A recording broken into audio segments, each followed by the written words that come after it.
Up next is our dry bean management panel for North Dakota. So as I mention your name, please come up, take your spot on the panel if you would. Michael Wunsch is a plant pathologist with North Dakota State University's Carrington Research Extension Center, having joined in 2010. He's originally from Montana, and he obtained his BS from the University of Missouri and his PhD from Cornell University. His research and outreach efforts are primarily focused on addressing disease management problems in broadleaf crops grown in North Dakota. Michael has an emphasis on improving the management of white mold in dry edible beans, soybeans, and sunflowers, as well as improving the management of root and foliar diseases of field peas, chickpeas, and lentils. Malika Ebert is a pulse crop pathologist and assistant professor at North Dakota State University in the plant pathology department. Dr. Ebert is interested in the pathogens that affect dry beans and pulse crops. Dr. Ebert, had a postdoctoral position at Cologne University in Germany from 2018 to 2019, and then from 2019 to 21, had a postdoctoral position with Michigan State University. Joe Eichley has been an assistant professor and extension weed pathologist specialist for North Dakota State University since 2019. His research program focuses on managing difficult to control and herbicide-resistant weeds in corn, soybean, and dry edible beans. Joe has a statewide extension responsibility for all crops, minus potato and sugar beet. The management of herbicide-resistant and other problematic weeds are a primary focus of his extension program. Greg Indris has over 30 years of experience as an agronomist, having worked for NDSU Extension since 1983, and his current position as a cropping systems specialist since 1990 at the North Dakota State University Carrington Research Extension Center. A native of Otter Tail County, Minnesota, he received his MS degree in crop and weed science from NDSU. He shares and has received significant life experiences as a 4-H and FFA member.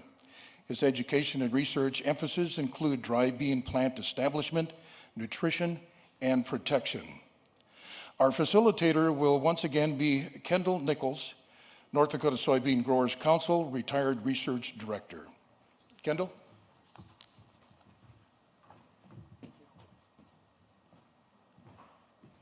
Well, thank you, and hopefully this time they won't put the camera on me so the lights won't go out and we'll stop. But it's a pleasure to be here. We've got a wonderful panel in front of us. We're going to begin our presentations. If you get a question, you don't have to turn on the microphones. They'll turn them on for us, so you can just speak into them. But we'll begin our presentations with Michael Wunsch. Again, he's from the Carrington Research Extension Center. He leads the plant pathology studies at the Carrington Research Center. Truly a devoted researcher to the study of white mold. So devoted that one year that we had early snow and frost, he's out there with pitchforks putting the plants into the combine, and he still kept his staff with him through all that, but he got the work done. Wonderful research, and we're really blessed to have Michael with us. So Michael?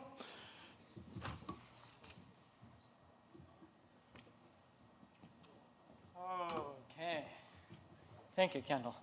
Oh yeah, that was a fun year. That was 2019. We got, 27 inches of snow in the first week of October, and our 36-inch soybeans turned into about 5 inches tall.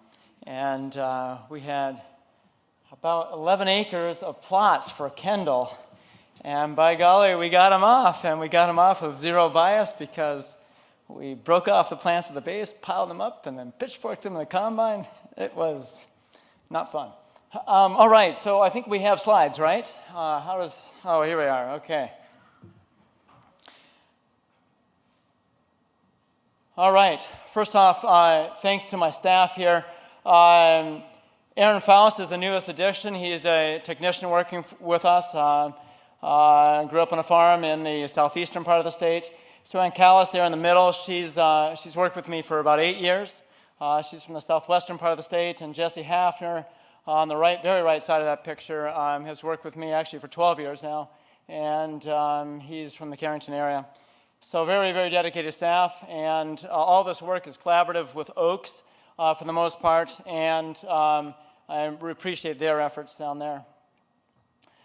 Research funding, this would not be possible without your checkoff dollars, and also the strong support of the North Dakota legislature that has established the very good infrastructure that we have, and also this Crop Protection Product Harmonization Registration Board, which actually takes some of the funding for pesticide registrations and plows it back into minor crop research. And in the Specialty Crop Block Grant Program from the Department of Ag. Very special thanks to Kurt Bollingberg and Bollingberg Seeds and Green Valley Bean, John Berthold, and also Kelly Bean, who have donated seed for our trials. All right, this has been a journey. We've done other types of, we've made progress in other areas of white mold management, but I'm going to focus today on fungicides. As we all know, we have this problem, and I get it all the time. We see it in our trials. I get it from growers all the time and crop advisors. I applied fungicides twice, but yet I still don't have good enough disease control, okay, with white mold. Okay, and so we've been working assiduously at trying to tackle this problem and get better management with our fungicides, okay? And we've made more progress on the soybean end than the dry bean end, but we're starting to get there on dry beans, okay? I'm going to talk to you today on 3 subjects. First is fungicide timing, and the second is fungicide droplet size, and the last is spray volume. Okay, so we need to first talk about the basics on timing. We all know that applications need to be made before pathogen infection, and those pathogen infections with white mold are coming in with the dead blossoms as you're getting those first pin pods, okay? When you get the first pin-shaped pods, you got a dead blossom on the end, okay? And then there's a long latent period between when the pathogen infects and when the disease shows up, okay? Your very best fungicides only give you 24 hours of curative activity from when the pathogen first infects. And at that point, it's microscopic infection. You can't see it with your eyes. Okay, and you're looking at 1, 2, even 3-week lag period between that infection and when you see the disease in the field with white mold. Depends on the temperatures. All right, the next thing that most people don't pay much attention to is that new growth is not protected by the fungicide. And this is the tricky part. Okay, you got to get the fungicide on before the pathogen infects, but if you go on too far in advance, you get all kinds of new growth that's unprotected.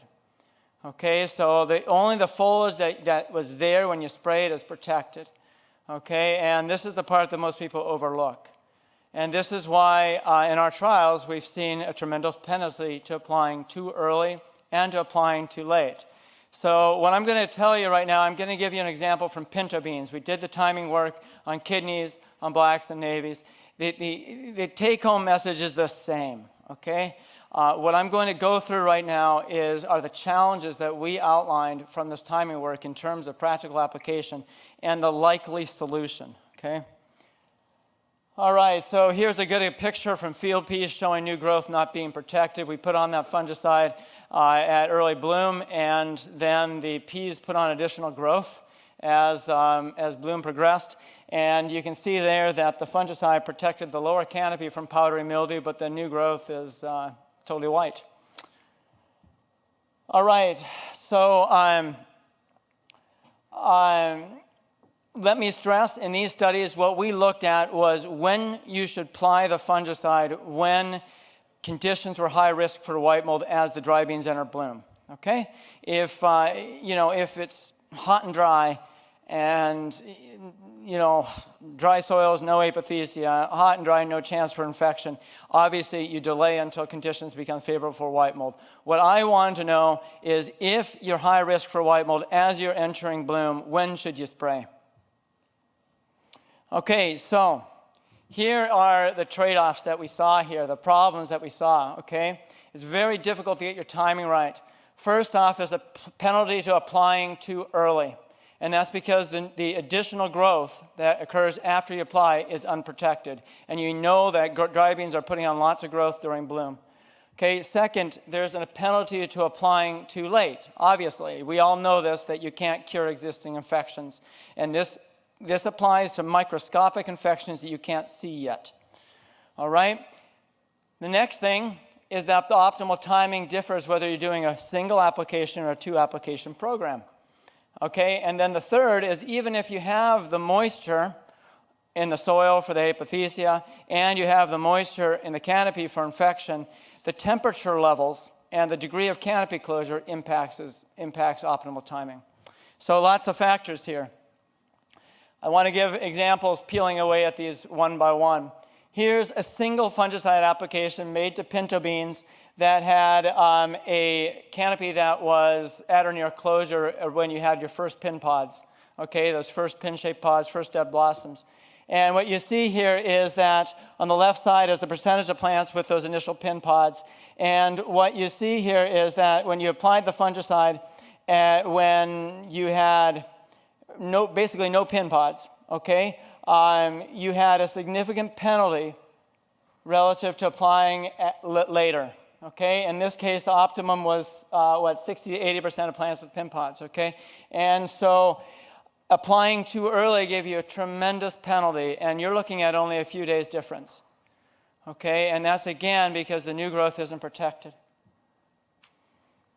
All right, so now on the left side, you see those same data you saw before with a single fungicide application. Now on the right side, you see 2 sequential applications made 10 to 14 days apart. Right away, you'll see that the optimum is shifted. Okay, when you're doing 2 sequential applications, you need to go on about 2 to 3 days earlier. So let's talk about that first. Why? Okay, what you want to think about is if you're doing a single application, that application's not going to protect you for the whole bloom cycle. Okay, and so what you're doing is you're applying a little bit later in order to protect a bit more additional growth, okay, and extend your protection farther into bloom. And you're sacrificing a few early infections in order to extend your protection later into the season. If you're making 2 sequential applications, now you would rather not sacrifice some of those early infections. That make sense? Okay, so and now the next thing that the graph on the right shows when you have those 2 apps is the penalty applying too late. Okay, so and every one of those breaks is only 2 to 3 days between those timings. Okay, now look at the maximums. Okay, on the last data we showed, you saw that the optimum timing was either 10 to 20% of plants with pin pods, or where we had 60 to 80%. Okay, with 1 app versus 2. Now we're going to go to a set of trials where the canopy was open when we first had those initial pin pods, and the temperatures were just about 4 to 5 degrees warmer. So rather than temperatures averaging about 80 degrees, they're averaging about 84. Okay. What you'll see here is that the maximums have now shifted back by about 2 to 3 days in terms of the optimal timing. So that open canopy and the slightly warmer temperatures means you need to delay just a little bit. So what I want to say here, though, is that this is almost impossible to get this timing right. Within a given field, you've got variation in dry bean development across that field. Okay, not every day is a good spray day, right? Okay, and not every day has field conditions that permit getting a sprayer out there. Okay, and then next thing, you have a lot of judgment calls to make. Okay, so is the canopy open or closed? How cool is it? All right, and am I going to make 2 apps versus 1? Okay, you have a lot of judgment calls to make. And so I believe that the solution here is that we've got to tighten the application interval. Okay, we've been applying at 10 to 14 days between applications. I suspect that we got to tighten that interval down to 7 days. Okay, on soybeans, when we tested the application interval, on the shorter maturity beans, the 0.6 to 0.9 beans, we pretty much double the response to the fungicide by tightening the intervals at 7 days versus 10 to 14. Okay, now the tricky part is that in the 1.1 maturity beans, we didn't see that gain. And I think the reason is that that bloom period is longer and 2 applications aren't enough. And so in that case, you are, again, going back to that trade-off and taking some infections as your trade-off to extending protection farther out. Okay, so I think that our solution here is tightening the intervals to 7 days. It's going to protect new growth a lot better and give you a lot more flexibility on the front end, so there isn't as much of a penalty to applying too early. Now, that's an hypothesis. We haven't tested this.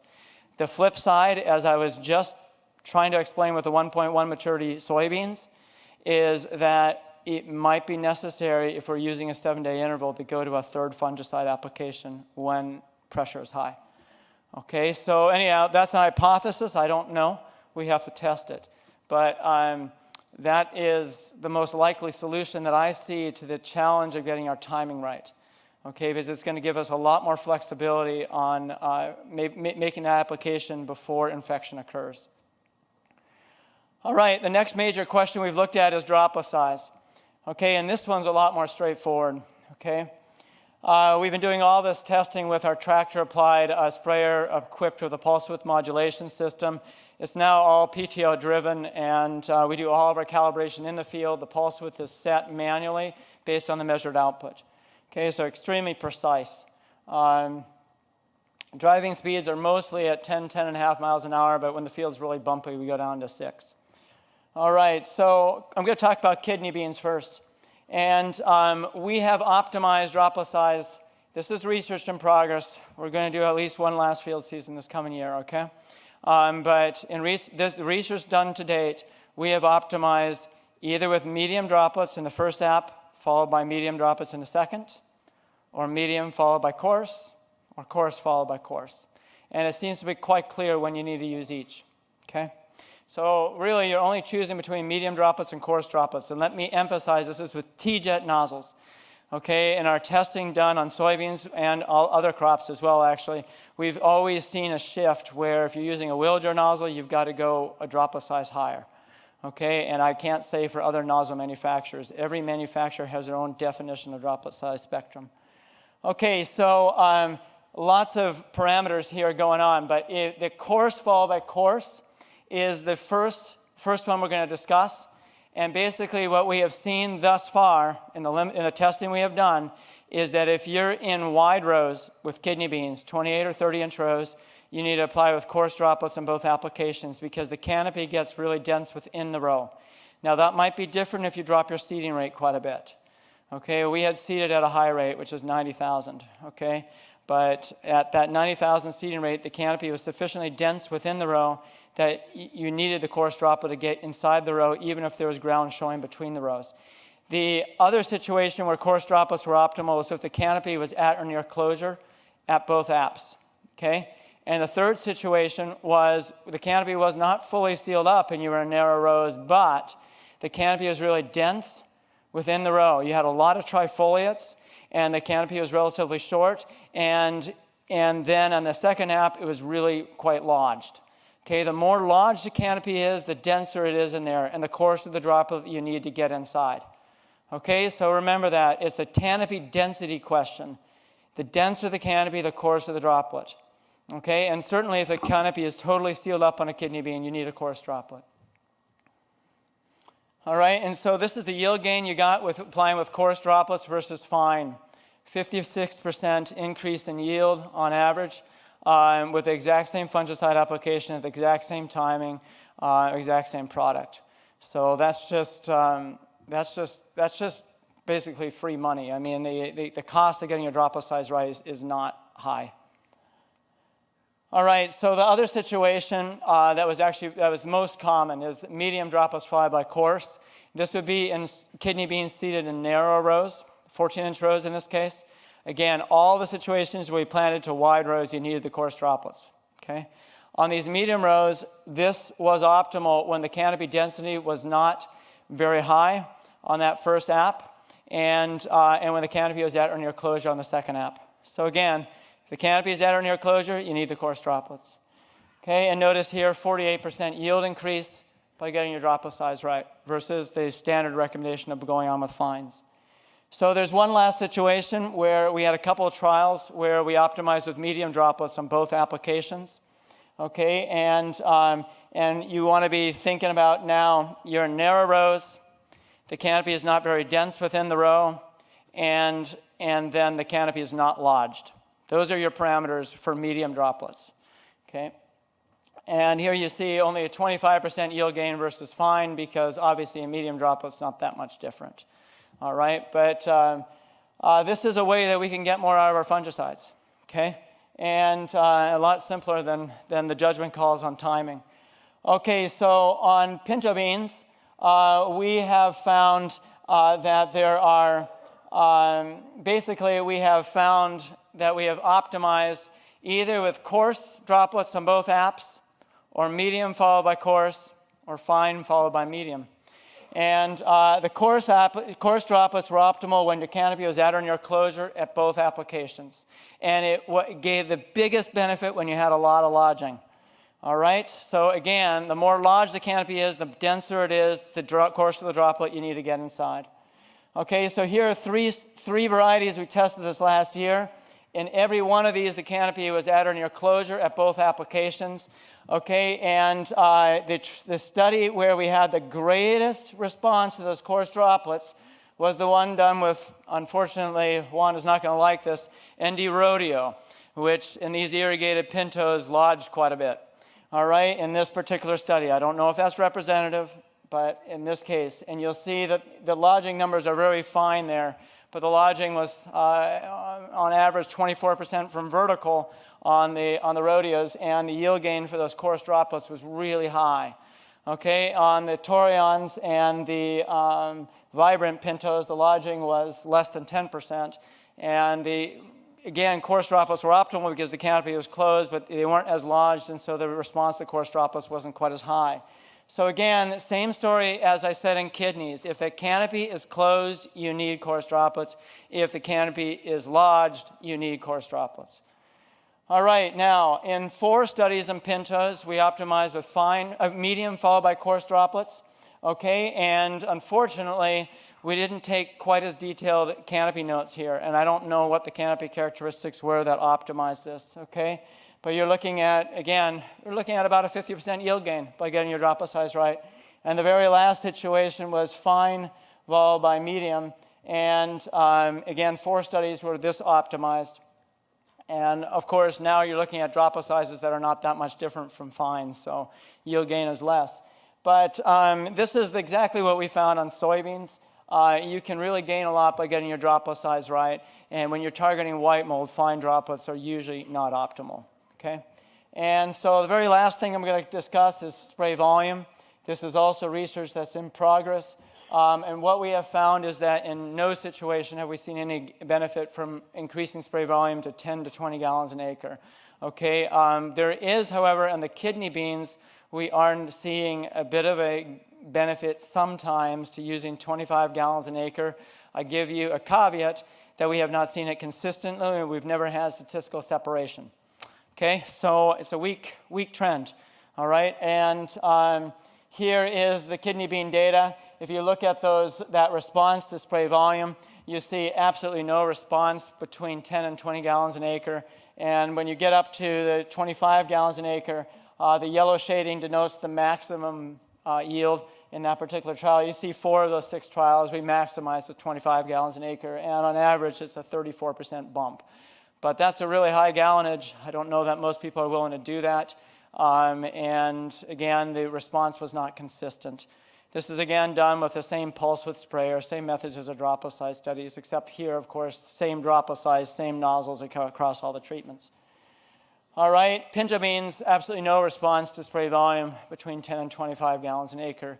Nothing that you could really discuss, okay? All right, and so you look at only one of the 5 studies optimized with 25 gallons, okay? And there's really no trend. All right, so that's our fungicide optimization research. And again, I would stress I appreciate very much the strong commodity group support here in the state. That is something that makes North Dakota quite unique relative to other states, and that's what makes this type of applied work possible. Thank you.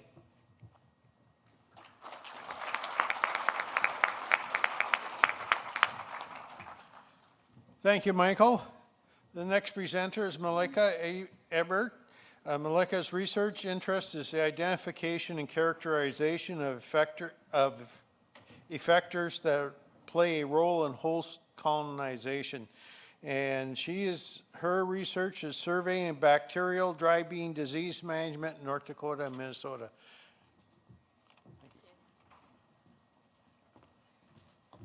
Hello, everybody. First of all, I would like to say a big thank you for inviting me again to the Bean Day.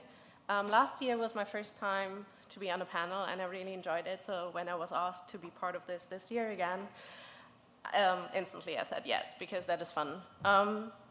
Some of you know me. You probably have seen me in the field last summer, walking through the bean fields.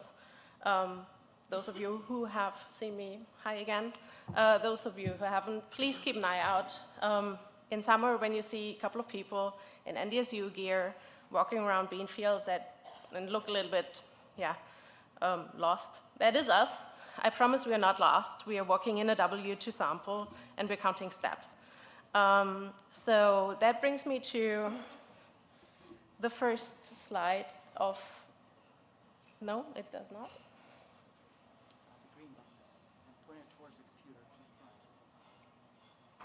I'm struggling. It ain't doing anything.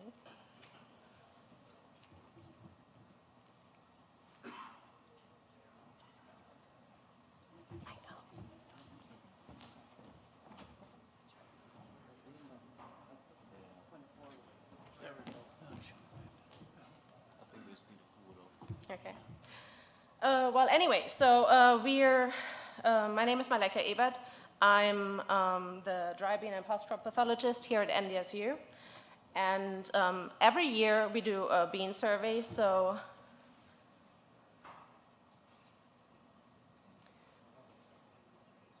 maybe we don't do a bean survey. I'm struggling hard here. Someone please help. I promise I'm better with pathogens than I am with this little pointer here. There's nothing. How about we hop to the next one? We'll come back after. Okay. Yes, they must be struggling to pull it up on the computers, I guess. Oh, so it's a presentation. I apologize. Okay, we're going to move ahead to Joe Eichley. Joe Eichley is the weed specialist at North Dakota State University. He does a lot of work with resistant weeds, and unfortunately that's a big problem in North Dakota, so he's got job security. But today he's going to talk about the impact of ground rolling on weed control. And I'm sure everybody here has a stone or two that they roll under. So with that, we're going to turn it over to Joe. All right, good afternoon. We'll see if I have a talk that pops up here. If not, I can pretty much walk my way through most of the results in the trial along the way. All right, I'm going to skip most of the background there. So this is basically a presentation I gave to a bunch of my weed science colleagues last month, and I basically went back and put it into American units rather than metric that we often have to talk about at weed conferences. The reason I skipped the background is most of us kind of know what rolling is and why we're rolling many of our fields. So from my perspective, I'll get questions every year, basically, when can I roll as it pertains to my residual herbicide application? Is there any benefit to applying the herbicide first and then rolling, or vice versa, doing it the other way? And so that's what kind of started the idea behind this trial, and we expanded it this past year thanks to funding from Northarvest. But so essentially, so the last year of the survey that we had from the Northarvest bean growers, just looking at how many of us roll and when we roll. So the box at the bottom is the compilation of both North Dakota and Minnesota. And essentially, of that year of the survey, about 67% or 2/3 of us rolled at some point in the year. Most of those, about half, we would roll pre-emergence. Some of us are rolling pre-plant, and then about 5% will come back in and roll post-emergence. So most of what I'll be sharing today is looking at a pre-emergence rolling, but we also have some data points on rolling post-emergence. I just won't have that in graph form, so I'll kind of talk through the results when we get to there. So we really wanted to take a look at a couple of different things. And one of the things that kind of really sparked this idea as well, we see this almost every year, particularly in dry years in small plot research. We call it the tire track effect. So basically where we have some compaction, we usually have more weed pressure. And so, well, rolling looks similar to that. So we really wanted to take a look at just the influence of rolling on weed pressure in a field. And then again, focusing on the sequence of rolling compared to applying a residual herbicide. And then we do have a couple treatments there at the end where we applied a post-emergence herbicide, but we also rolled before or after that post-emergence application. So basically, does some physical damage on the weeds or the crop, can that play a role in influencing either crop response or weed control? So we conducted this at a few different locations. So in 2023, we had a no-till site here in Fargo. That was our water hemp site. We also had Amenia or Prosper. We're kind of right in between those two towns. So we had a site there, and then Carrington. Greg Indris actually was the Carrington site for us on a conventional till field. We do have some results I'll be showing from 2022. So before we got funding from Northarvest, we just put out a few treatments for fun. We did use soybean that year, but the herbicides we chose and the moral of the story will end up being the same. So basically 4 different site years we're going to be sharing some level of data from. As far as the weeds that we were looking at within these fields, our no-till site near campus is just water hemp. So no-till and water hemp. At the Amenia site, we had yellow foxtail and pal amaranth were the two that were the primary weeds within that field, so we were able to get good ratings on those. Then there was a composite of other grasses and broadleafs that we kind of lumped together when just taking weed counts. Carrington was dominated by green foxtail, but there was a suite of some broadleaf weeds that we were able to look at and compile those when looking at some data. Kind of skip through this. The main point here is towards the bottom is when we did choose to use a pre-emergence herbicide, we decided to use Broadax or Authority Elite. Basically, we get 2 different effective active ingredients that we know would be broad spectrum on the weeds that we might be looking at in these locations. And for our purposes, we basically have a 6-foot roller at each location, rolled at about 5 miles per hour. When we did roll pre-emergence, that was after planting, of course. For our post-emergence rolling, we targeted V2 or second trifoliate dry beans. So I'm just going to go ahead and get straight into some of the data slides. So this first one here, this is our 2022 location. So this is when we did have this trial in soybeans that year at the Amenia or the Prosper site. That year we did some evaluations 28 days after planting. So this chart is showing just visible weed control, 0 to 100% rating scale. And there's 5 different columns here of what we're going to be looking at. So the far left where there's no bars at all, that's where we did not roll and we did not apply a herbicide. So we tilled, planted, and that was it. And we got no weed control out of that, so that's why there's no bars there. On the far right is where we did not apply a herbicide, but we did roll. So again, no weed control, we didn't apply the herbicide there. Those graphs will look a lot more interesting in the coming slides. Then the middle 3 are where we had our residual herbicide at application or at planting. So the second from the left column is where we did not roll at all, but applied that pre-emergence herbicide of Broadax. The very middle set of columns are where we rolled before making that herbicide application. And then the second from the right is where we rolled after making that residual application. So from just a visible rating perspective, the yellow bars were yellow foxtail. No differences between those treatments, about 80 to 90% control, and that's what Broadax is giving us. The green bars there are pal amaranth, so one of our pigweeds, and we got very good control. So we did not see any influence on just the visible control ratings of whether we rolled before, after, or didn't roll at all of that residual application. A couple of pictures of just what that looked like. Basically shown here's what the good weed control will look like, and no differences whether we rolled or did not roll. What became a little bit more interesting was when we actually took some weed counts. So this is actually now plants per meter squared, or basically plants per square yard. And now the far left column there, the gold bars are the composite of grasses. This was yellow foxtail and wild proso millet. Green bars are our composite broadleaf weeds, so about 4 or 5 different broadleaf weed species. So actually, I'll go ahead and start in the middle. So those 3 sets of bars where we applied the broadaxe application, about the same weed density. On the far left is, again, where we did not roll, no herbicide. We had about 100 grasses per square yard, 50 broadleafs. Where we rolled, we basically doubled our grass pressure and tripled our broadleaf pressure. So the story we found from that 2022 trial is that when we did roll but did not apply that pre, we had a lot more grass pressure and broadleaf pressure as well when we came back for our post-emergence application about 3 or 4 weeks after planting. Showing what some of these plots look like. On the far left there is where we did not roll, did not apply herbicide. On the right is where we rolled without that herbicide application. You can see a lot more green, particularly in between the rows, indicating that higher weed pressure. And we also had a couple of these treatments line up back to back. So the square in the back there is showing where we rolled without that pre-emergence herbicide, and just showing that increased weed pressure compared to the plot in front of it. So what about this past year? So same location. The rating moved up a little bit because we had the very hot conditions there right after planting this year, and things moved along a lot more quickly.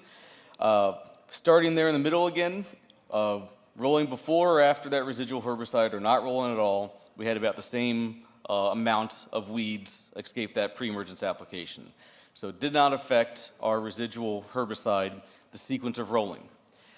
Far left there was no rolling again and no herbicide. In the far right, where we did roll, we did see a numerical increase in our grass pressure. Could not statistically separate that, but we definitely did see an increase in our broadleaf pressure where we rolled compared to the other treatments.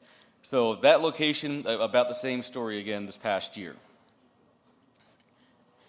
Carrington, so now the yellow bars are green foxtail, and the green bars are broadleaf weeds. So basically the herbicide application there took care of the broadleaf weeds. Very tremendous green foxtail pressure, a couple hundred per square yard, and we didn't really see any differences there. Part of that might be masked by the fact that there's so much green foxtail in these plots, but that's basically what the data looks like for Carrington. And I'll skip this slide through Fargo, but essentially rolling, not rolling, we had about the same amount of water hemp. Where it became a little bit more interesting at our Fargo location is when we went out to about 7 weeks after planting, where we rolled, that's where we did see an increase in water hemp pressure. So it didn't see that increase at 3 weeks after planting, but if we took those plots out longer and did nothing to clean up those water hemps that escaped, we again ended up with more pressure where we did not roll, did not have a residual herbicide on there. So really one of the main points of the story here is that when we have seen differences, when we roll without a residual herbicide, we're increasing our weed pressure compared to not rolling and no herbicide. When we had the residual herbicide application on, the sequence of built around rolling did not matter. So basically, if you're going to get your pre on and you're going to roll, whatever works best logistically. We're not seeing any differences about the timing there. A couple other things that I'm just not really going to have the time to get into. But we did have those treatments around post-emergence, so rolling before and after our post-emergence application, no influence there. So kind of the same story with post-emergence applications. If you're applying that herbicide, basically build your schedule around what works best for getting that rolling done about that V2 stage, and then applying that post-emergence herbicide whenever it's kind of best for you. So summarizing a few key points, kind of already talked my way through that one. This middle point, I'm going to be a little bit of a lucrative statement here. So as I was really looking at the data and thinking through things, basically when we did not apply herbicide and rolled, we increased our weed pressure. But rolling with the presence of that pre-emergence herbicide did not have any influence on weed density compared to the plots where we didn't roll. So what this means in my mind is when we're rolling, we are getting more weeds germinating and being intercepted and killed by that residual herbicide. So it may be an overall good thing for weed seed bank management if we're rolling and applying that residual herbicide, so we're stimulating more germination and we're getting the same level of weed control, So it means we're basically killing more weeds that way.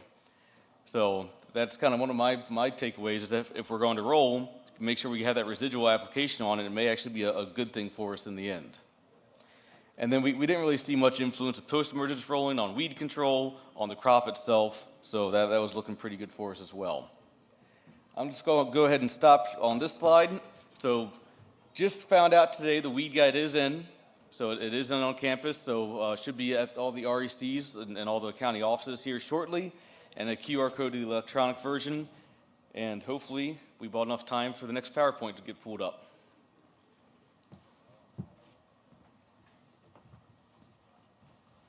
Thank you, Joe. We'll move on to probably Greg Andres, and then we'll finish up with Malika's.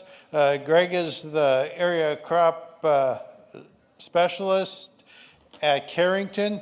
He's done a lot of work on the evaluation and plant establishment factors and nutrition inputs. And he's done a lot of work on stand establishments in a number of crops. So with that, I'll give you Greg.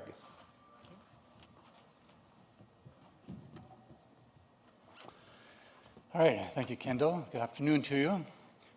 It looks like we're ready to go. All right, so I have 3 general topics I want to talk about. Earlier, Juan had pointed out that we do have the dry bean variety performance circular available, hard copies in the hallway, and but I'll talk a little bit about it as well. I'll just point out some other things, just to make sure you know that our resource is available for you. And then I'm going to talk a little bit about plant establishment table. It's a compilation of a fair amount of research that we've done through the years on successfully getting that dry bean crop going in the season. And then other years I've visited with you during Bean Day and other dry bean educational meetings on the work we've done on plant establishment, plant nutrition. And so what I'm going to do for the third point is just mention some of the publications that we have and then give you a quick summary of what our story is. And I apologize, I have the old emblem of Northarvest, but we still are very thankful, or very appreciate the support both on our research as well as our educational events. All right, there's a look at the dry bean circular. We've expanded quite significantly the number of tables this year compared in the past, so we know that's good. A lot of them include Juan's work. And if you want an electronic version, you can search the web based on those keywords, and the website is there too. So one way or another, get your hands on the publication if you're making some variety decisions for the upcoming year. So something we added this year was direct harvest ratings. We've done this at Carrington for quite a few years. It's a visual evaluation versus bean counting. And much more efficient, maybe not quite as accurate, but certainly more efficient.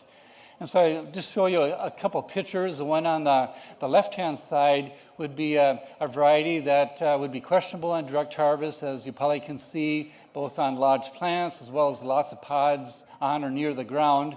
And just as a basis for the numbers I'll show you, the rating on this one would be around a third of the beans probably would be left in the field with direct harvest. As compared to the right-hand side, that picture looks very good. Upright plants, pods are off the ground for the most part, and here I think the evaluation was about only a potential of 3% loss.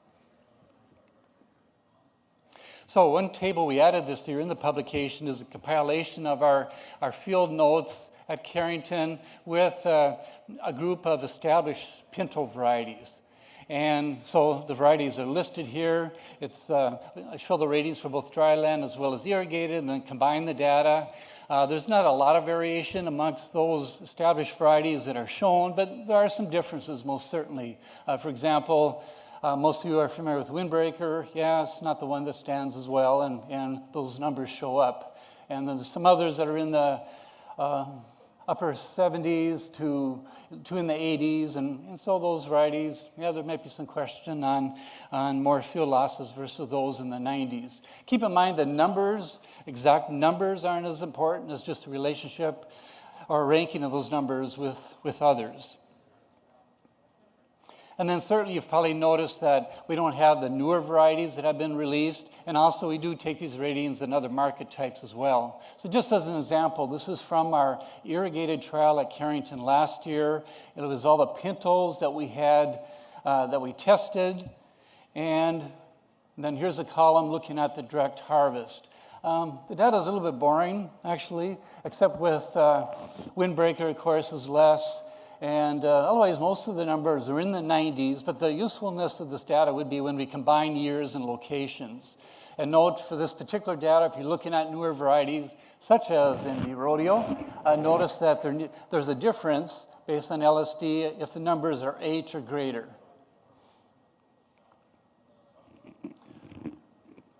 Something else we did is we expanded the list of varieties that we've tested in the various trials that are in the tables. And then we listed the source.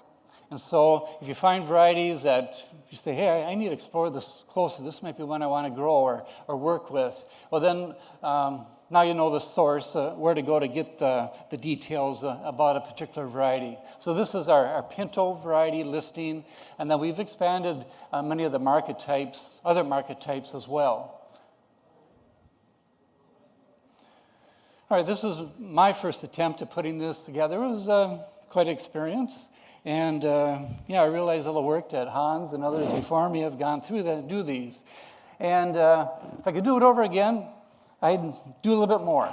And Juan has also shown this information, for example, but it'd be really good to include the NDSU data on the common bacterial blight ratings. So we'll put that on the checklist for next year. And another slide, or similar slides that Juan showed, relates to the tolerance to soybean cyst nematode. And I'm not sure which HG type this is, or it's amongst the types. I think it might be, I guess I'm only going to guess. So I'll just say that here's a nice rating, and this information should be in the circular as well. And then there's some general susceptibility ratings from susceptible all the way to the resistance. And as Juan pointed out, if you want to look on the left-hand side where the pintos are, both slow darkening as well as the conventionals, there are some significant differences on tolerance, including ND Felking looking very good, as Juan had pointed out. So a couple things we'll try to add for next year's circular. All right, so now we'll talk a little bit about plant establishment and talk a little bit about summarizing our plant nutrition work. So if you've heard me speak about soybean over the last decade or more, I've, through the years, put together a table just summarizing a plant establishment factor in soybean. And then last year about this time, I thought, hey, we probably have enough research on dry bean to do something similar. We don't have as many trials, most certainly, but so anyway, as I dug into the literature, dug into our research data, I was able to come up with 7 plant establishment factors. Most of these relate to pinto bean, and if you note, there are some, though, that also include black and navies. In the introduction, I mentioned that I grew up in Otter Tail County. I was in that kidney bean triangle, but I have essentially no experience with kidney beans other than maybe a few entries in a variety trial. Otherwise, my experience is eating chili. So don't ask me about kidney beans. Anyway, the matter at hand, there's 7 factors here. Very simply, maybe most people, especially newer growers, may be in option B. We'd like to have you consider going to option A because of the yield advantage. And this is listed as percentage. In other words, whatever factors you choose, if you can look at those and see that there's typically a increase, and this is listed in percent instead of pounds or hundredweight per acre, compared to option B, and then the number of trials that support this information. And also I want to mention that, for example, on plant stand, you can look at the numbers there. That really isn't the ending point. It's just we'd like you to make that first big step. And then once you're there, it's up to you as growers or as crop consultants to think about, okay, here's this field. Do I really want 85,000 pinto bean plants established there? Maybe it'll do very well with less, or maybe even more will give us a greater yield potential. So you take it from column A, and it's not the end of the story, but it's a good place to start fine-tuning. So a couple other comments I'll make is you notice there's a couple of the factors in option A that are grade. And I want to explain those. And I'm not going to talk about all the factors, but I will select a couple. One is tillage system. Notice I have that in column A, grade. That in our strip till work that involved 5 trials, that we had a similar yield compared to where the beans are grown in conventional till. And I think that's a good thing because we can realize the benefits of a reduced till system, such as strip till, and still expect as good a yield as in a conventional system. Another one is planting date. We looked at quite a number of trials and separated things out very simply: early, or timely, or traditional timing, and then late. And note that with the early data, the yield was very similar to our normal time, which typically is those last 10 days in May, and the first, up to 10 days in June. But as a grower, you know that there's a lot of risk there with planting earlier. And so I wanted to point that out. And then finally, number 6, there was discussion this morning from the Minnesota group about inoculation of dry bean seed with our standard rhizobia bacteria, and then some new types that might be of interest. And so I thought it'd be interesting. We had enough trials to look at to see what is the response with seed inoculation with the rhizobia bacteria versus not. And if you've studied our survey of growers in the past, in there typically it demonstrates that there's around 85% of people that grow beans and completed the survey did not inoculate their seed. They just went ahead without. But I found it surprising in the 10 trials that were compiled, there was a very modest yield increase with using the rhizobia bacteria versus not. So I'm not pushing anything, and that's why I put it in a little bit of gray, because maybe a lot of people aren't going to pay attention to that. But I wanted to point that out. Okay, and then the last bullet would be just a quick summary of some of our major production type trials that I'll talk about at this time. I already mentioned the survey. Our last one that was published is from the 2022 season. You might be very pleased to hear as growers that we're not asking you to complete a survey for the 2023 season. But to me, it's a little disappointing because this publication is just loaded with details. It's good for new growers, good for experienced growers, good for educators, researchers. There's gaps in there just waiting for us to investigate it for research. And so anyway, if you don't have your hands on this, check it out. There's a lot of good information there. All right, I kind of enjoy showing this. For some reason, I was reminiscing not very long ago, and I thought I'm going to look and just see how far back we have done some of our variety trials. I probably didn't go far enough, but this is over 40 years ago. This was work that was done at Karlsruhe, North Dakota, in 1982 and 81 and 82. Notice the big list of varieties that we tested at that time. I'm kidding, of course. Just a few varieties, including Pindak, Olathe. Anybody remember those? I actually asked Juan when NDSU's breeding program started. And he said in 1980. So this is just a couple years after. Aren't you glad it got started? Or we'd maybe still be growing Olathes and others. Well, anyway, besides looking at the data, it is actually quite impressive. Keep in mind it is under irrigation. But what I also found interesting is the footnote. Notice that these beans are growing in 30-inch rows, and look at the plant population they were shooting for. With the pintos, 70,000, with the blacks and navies, well, it says navies, but blacks too, at 90,000. Doesn't that sound familiar? This was over 40 years ago. So I'm really glad that in recent times we went back and looked at the interaction of row spacing and plant population, in particular because our row spacings are being narrowed across many of our market types. So I'm going to show you that work.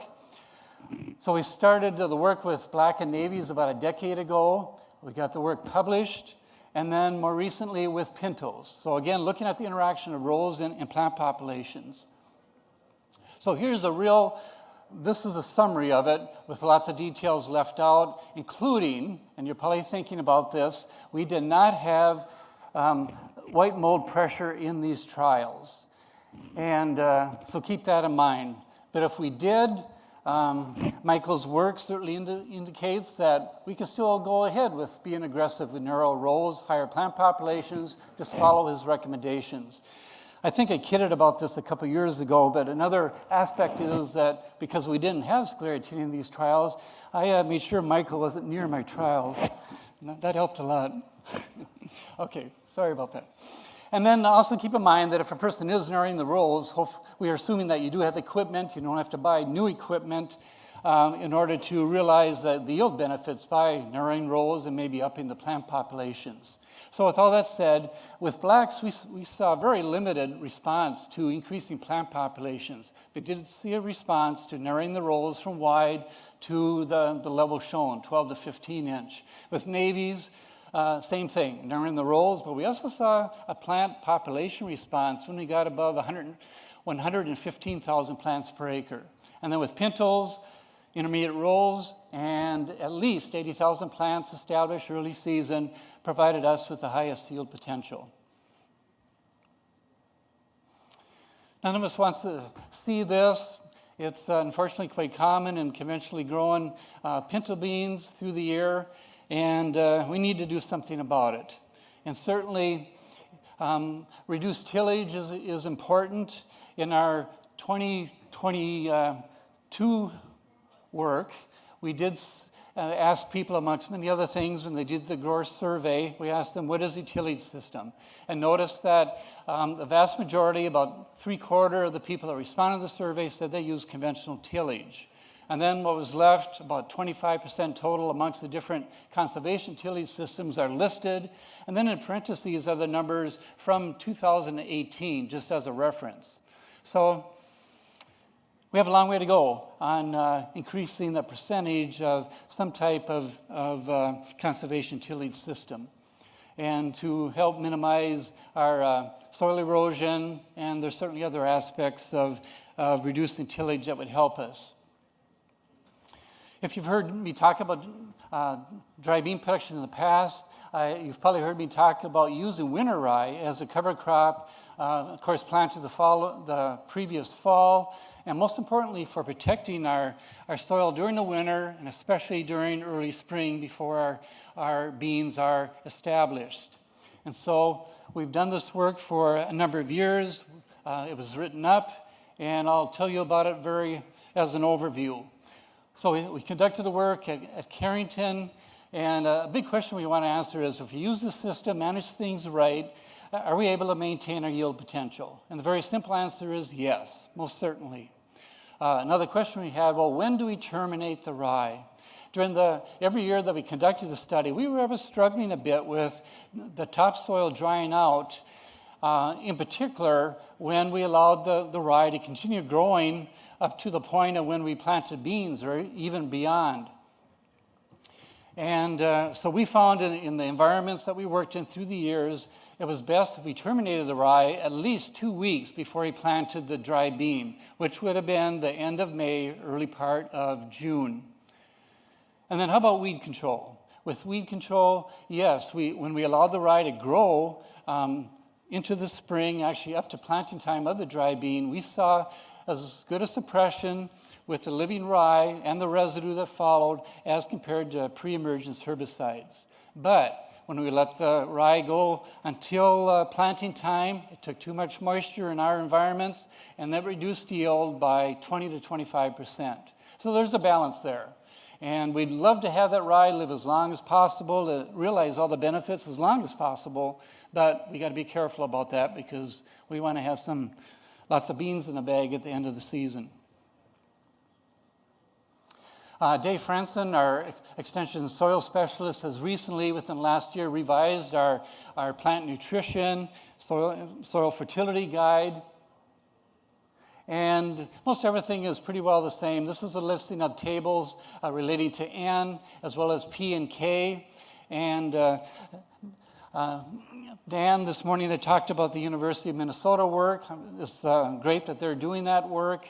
And he mentioned that sometimes there are contrasts between the two states on our recommendations. But this information should look very familiar with you. In most cases, really nothing has changed on N, on P and K, very little as well. I'll just point out that with potassium, for example, this table looks a little different than what's in our publication in that we do not recommend K when the soil test is at medium or higher, and really the same with phosphorus. When we're at the high level, that 12 to 15 parts per million on the Olsen test, there's no need to apply P and expect to realize that there would be a yield increase. And even at medium level, it might be questionable, but in our work, when we use phosphorus in up to medium testing soils, we did quite regularly see a yield response. So I feel comfortable with the medium P test and making an application and expecting a yield response. And then fairly recently, over the last year, we did revise the work that we've done at Carrington and other locations on the use of phosphorus as a starter in dry beans, in particular in pinto bean.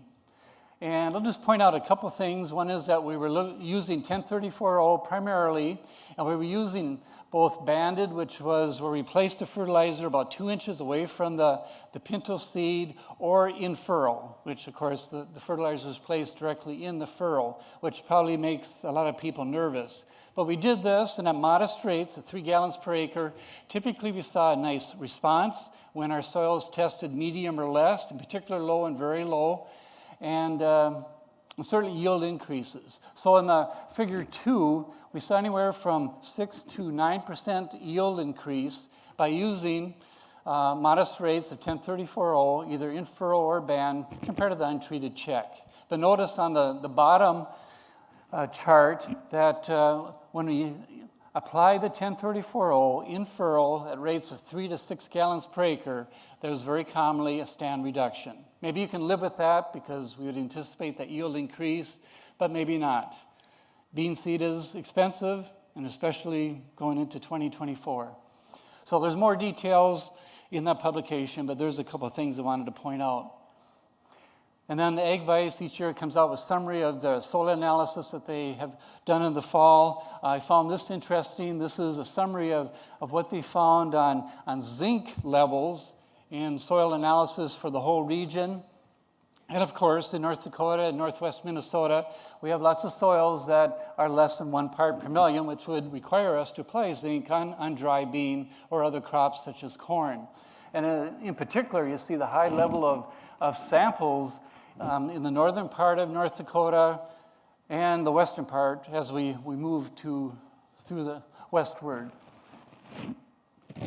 So one thing I wanted to point out is if a person, for some reason, forgoes applying zinc as a pre-plant incorporated treatment or as a planting time treatment and your soil analysis is less than 1 part per million, there's still an opportunity to apply the zinc. In this case, we compared applying 1 quart of chelated zinc in furrow with the 1034-0 and then compared that with the foliar application. And the timing of the foliar application with the same product, same rate, was at the R2 to R5 stage. R2 is when the pin pod stage that Michael had talked about, and then R5 is when the most advanced pods are in that 3 to 4 inch length, and you can start to see some seed just beginning to be formed. So that was application time, and this 5-year of data indicates that, hey, that can be a rescue treatment that can be effective. All right, that'll close the things that I have. I'll just do a little advertising and mention that Hans Kendall started this program more than a decade ago with soybean. We expanded with other crops. Fortunately, that includes dry bean. And in recent times, we're doing webinars only with the theme of NDSU getting it right. And so we do have a dry bean webinar coming up on January 30th. It's a half day, a morning session where quite a number of us sitting up here will be given a concise overview of some of our research and recommendations on dry bean production. There's no cost to this. You do need to pre-register. It is a webinar, and then you get the website to join us on the 30th. So encourage you to consider that, and we thank the Northarvest for supporting this program. All right. Thank you, Greg. Yeah, I remember the Getting It Right meetings when we used to travel the state for a week or two and go to all the different locations, and those webinars are well attended, but now with it being over the internet and you being able to take a look from your home, it's a lot more people are participating. It's really good. With that, we're going to do round two with Dr. Ebert, and I hope it's all ready to go.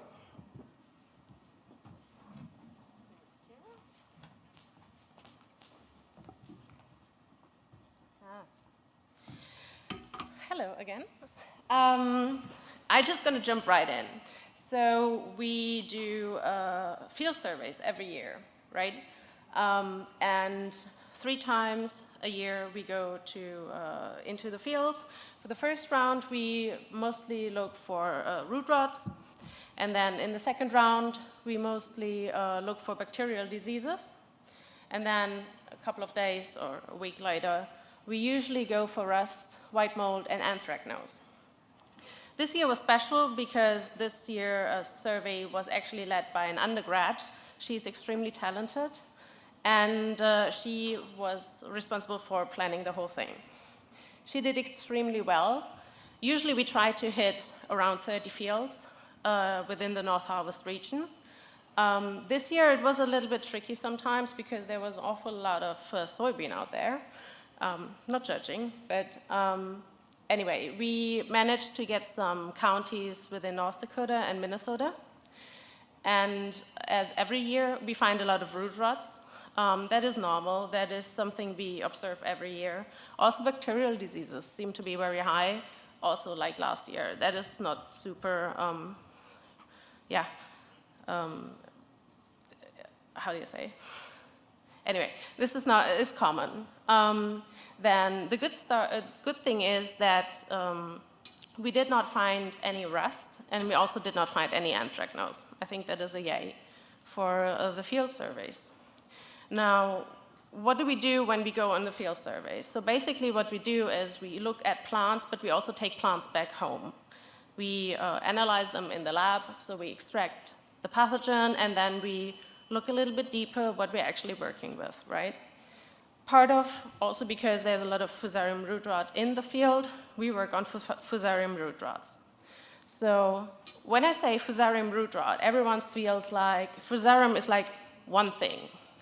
It is actually not.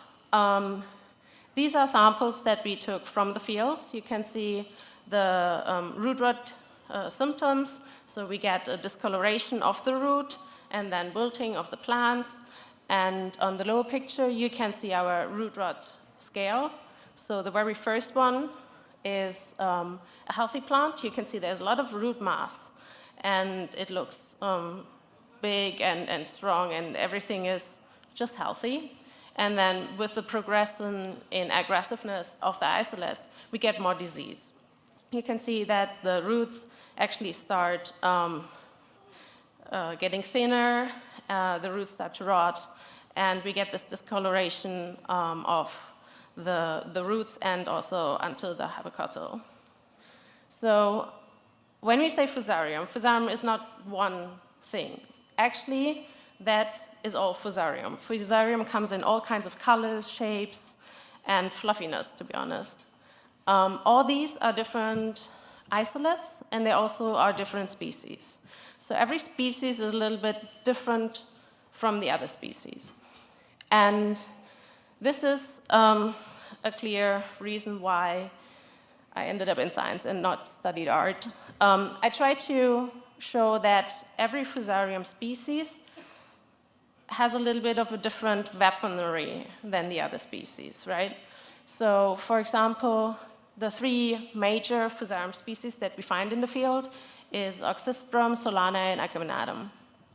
So when we look, for example, at the Oxysprum, this pathogen has a certain weapon. all Fusarium oxysporum tend to have a similar weaponry. Obviously, they also have differences, but when you look at the broad picture, they look very much alike. The same is for the Solani and every other Fusarium species. So for us, it is very important to know what we're actually working with, right? So we want to know what species is it, because that tells us a little bit more about what weapons they use to infect the plant. And to be able to do that, we use something like a barcode. So every Fusarium species has like a gene that acts like a barcode. And basically what we do as scientists, we take a scanner, we scan the barcode, and then the scanner tells us, yo, this is the Fusarium oxysporum. We take the next isolate, we look at the barcode, we scan it. In this case, it tells us it's a Solani. This has been done for years and years. It's very reliable. However, there is also exceptions to the rule, obviously. We have, every time when we have determined which Fusarium species it is, what we also always do is we look how aggressive is that isolate. This is important because our isolates, they come from North Dakota soil or Minnesota soil, depending on where we sampled them.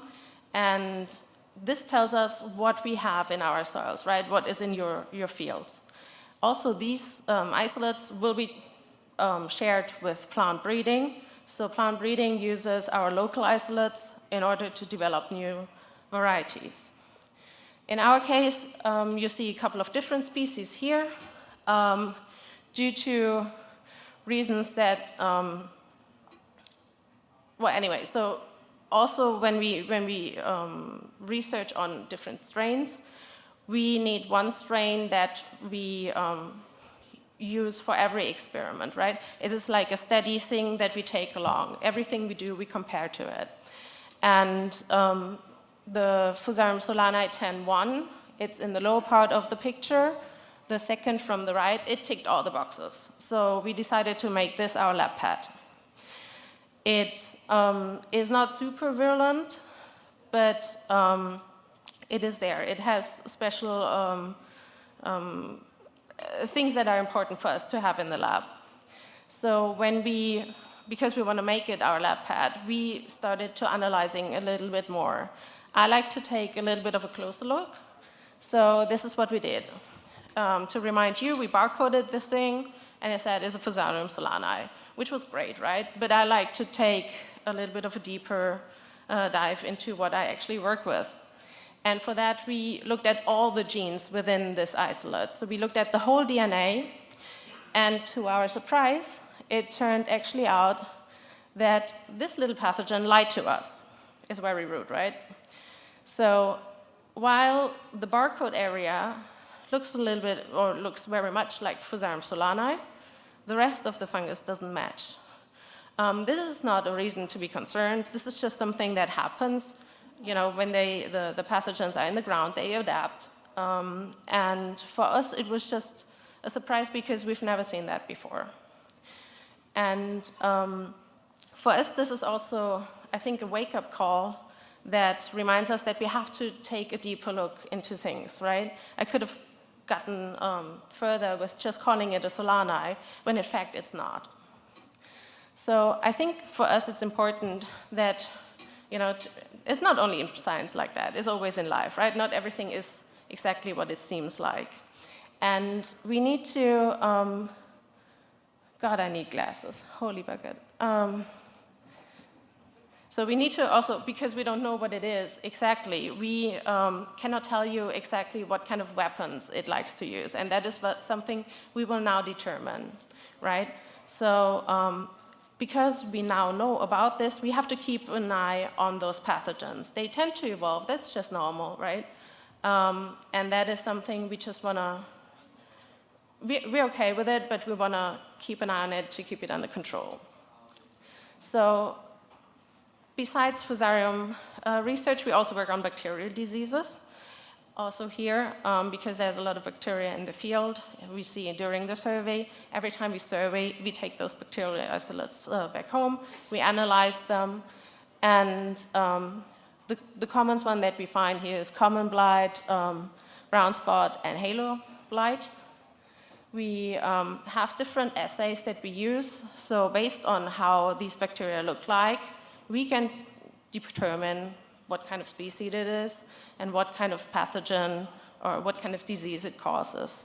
Additional to that, we always, also bacteria have like a tiny little barcode. We're using that too.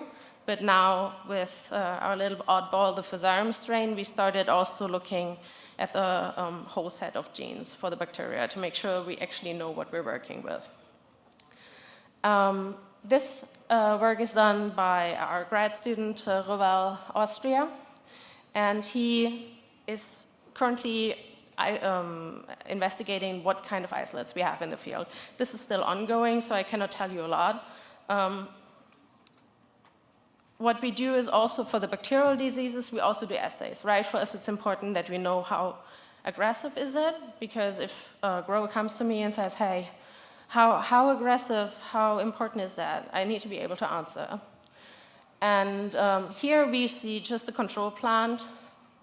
We infiltrate that, the bacterial suspension into the leaf, and then we wait. So every day we look at the leaf, and you can see when we inoculate it with bacterial diseases, you can see the leaf starts to change. We see necrosis, so the leaf material starts dying, and this is something we take note, we put into a big folder, and you can imagine it to be a little bit like a catalog. This catalog is something that, for example, Dr. Sorno has access to. So in case he says, hey, we need to have some bacterial diseases to screen our varieties, then I'm going to be like, yo, here, this is what I got, pick one. So we're working on that currently,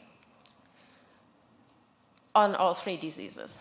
I wanted to point out that although I'm standing here for the Department of Plant Pathology, I'm not the only one working on beans in the Department of Plant Pathology. So we have Dr. Makal. He does amazing work. He's also the extension specialist. You probably all know him. He works with, for example, Dr. Gill. Dr. Gill works on rust. Dr. Osorno presented a couple of slides on their work. It's really impressive. Dr. Gill also has an incredibly talented postdoc. Her name is Dr. Giselle, and you should remember that name. Additional to that, Sam Markel also works with Dr. Yuping Yan on the soybean cyst nematode. They have really, really nice data out there, and they do very important work. And I kind of made Dr. Osorno an honorary plant pathology member here. Obviously, he belongs to plant science. But we work very closely together, and I'm very fortunate to be able to work with him. And with that, I would like to thank everyone for Northarvest, first of all, for funding us, and also I want to thank everybody for letting us sample on your fields. It's very important to us. Without your support, there's no material that we can take home, right? So you letting us access and evaluate what is on your fields, that is extremely important to me. So thank you so much for that, and I'm happy this actually worked out.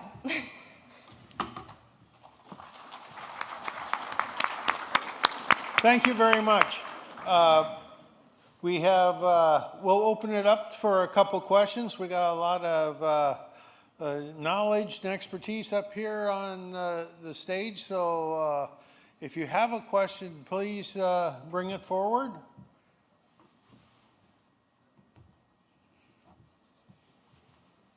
I guess one thing I was wondering about, you talked about pre-emergence herbicides, Dr. Eichley. What is the importance of pre-emerge herbicides in this area now for dry bean production? Yeah, so, really, we're still maybe several years away from any new herbicide coming to the corn soybean market, let alone filtering down to dry bean.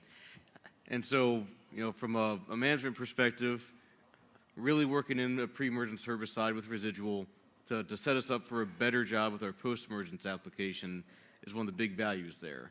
So you're thinning out the number of plants that will ultimately emerge, setting yourself up for better success with that post-application, and also something we probably don't talk about enough, giving you a wider window to make that post-emergence application as you're slowing down the weed growth with that residual herbicide.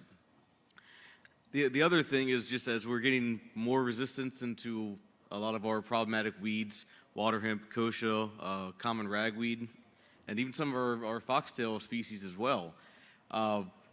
Most of that resistance manifests in post-emergence herbicides first. And so certainly relying on effective pre-emergence herbicides just for a good foundation for those weeds is also of utmost importance. Thank you. Other questions for the group?